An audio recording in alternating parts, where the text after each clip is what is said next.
In this final video on animation, I'll add secondary motion to the character on his ears, and also fine-tune the arm as he points to look out the window. I've animated the character in step tangents. His pelvis turns, then his shoulders, and finally his head, as we follow the motion to look outside. I've viewed this through the camera and then smoothed out the motion, so it's a pretty natural track from left to right to look across through his eye line. Now I need to work on the arm. This is an FK rig, and we can see that by selecting the controller and looking at the blending here. It's at a blend of 1, which is all FK, forward kinematics. So I have to bring his arm up first and then deal with his hand. Right now, his shoulder joint has a key at frame 82. I want to put this arm down here first and have it lag in the turn a little bit. So at frame 82, and I'll hit E for rotate and make sure I'm on the local axis, I'm going to put the arm down and make sure it's not clipping too badly into him. I'll rotate it back and set a key. I'll also look at the elbow and finally the hand, rotating the arm up maybe and setting a key. And here's the hand control. At this point, it's really whatever preference works. If you'd like to animate FK, that's fine. If you find you get a more expressive animation with IK, go for it. As long as it looks right and is snappy and has weight and doesn't drift, that's good. His arm is fixed down in a reasonable position to start. He's talking, and we're going to watch it start to raise up here. Okay. So I'm going to say that by frame 94, the arm has started to raise. I'll select the controller for the left shoulder, and at frame 94 I'll rotate that up on the Z-axis first and then out on the Y,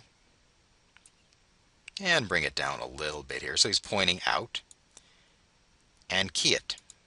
Now my tangents are still at step, so his arm is down and snaps up.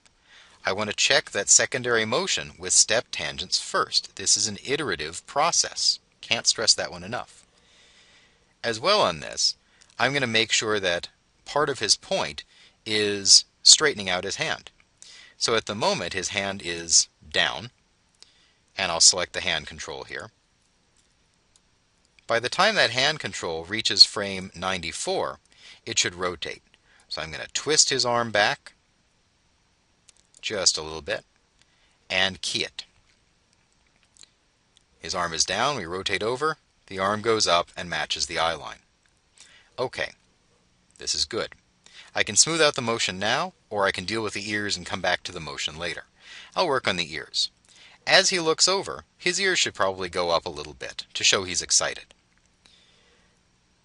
I'll start the ear raise just a little bit early.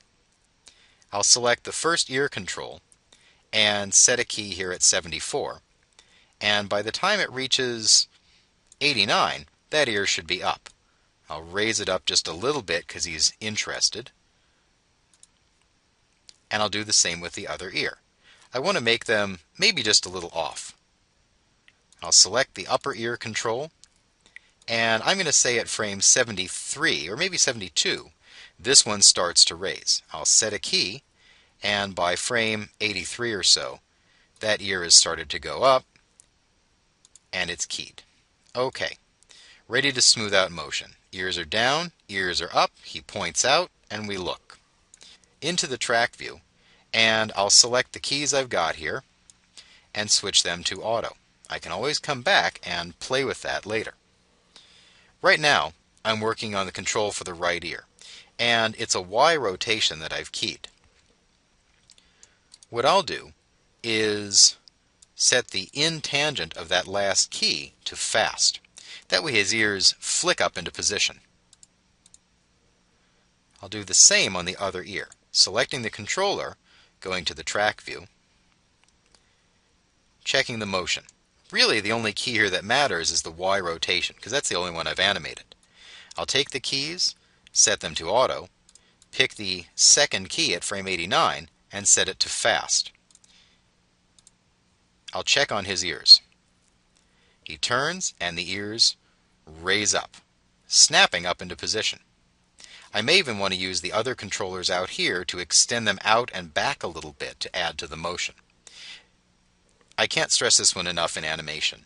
This is an iterative process. You'll work on a scene for hours, getting the animation right on major pieces, minor pieces, tiny pieces, and making sure it all flows.